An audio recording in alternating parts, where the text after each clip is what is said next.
Does science falsify or verify the claim of religion that God created, that God, as a loving, beneficent God, created a good world? And if God, and why, apparently, did God create a world where animals attack, kill, and consume each other? Yeah, thank you. What the scripture says is that God looked at the creation that he had made, and it was very good.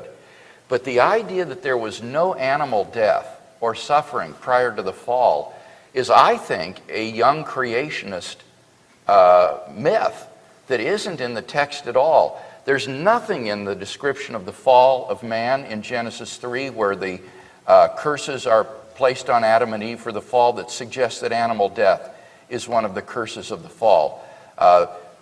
The man is cursed, that he will have labor and toil in bringing forth his living from the ground of the earth. The earth is cursed in the sense that it'll bring forth thorns and thistles. The woman will have pain in childbearing, but there's no suggestion in Genesis 3 that animal pain and death is a result of the fall.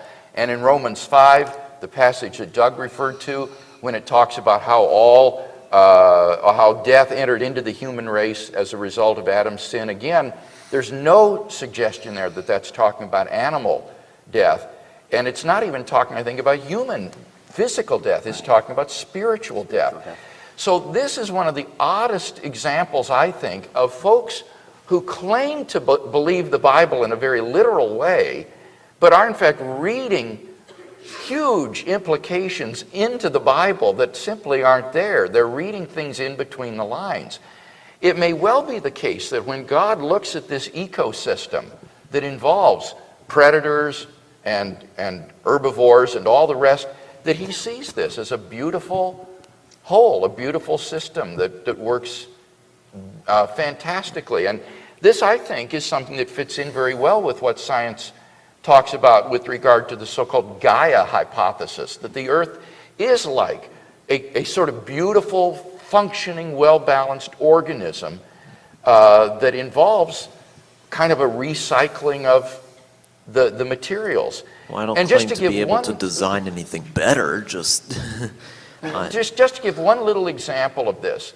I recently saw a program on PBS about how they are introducing wolves into northern United States and Canada because the caribou herds, in the absence of these predators, are so multiplying that the caribou are eating all of the pasture, and as a result, the caribou themselves are dying off because they get disease-ridden.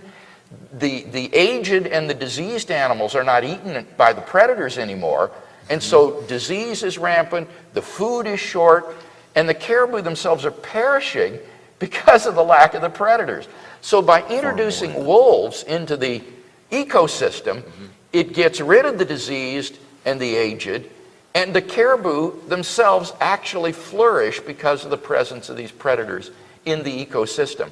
Now, I don't know if that's what Genesis had in mind when it said God looked and saw that it was very good, but in the Proverbs, for example, it does say things like that God gives the young lions their prey, that they roar and God provides food for them. So that would fit in with what modern science tells us about well-balanced ecosystems, that it does require all the elements of it to have a functioning biosphere, which ultimately will be a suitable place for human beings to live and flourish.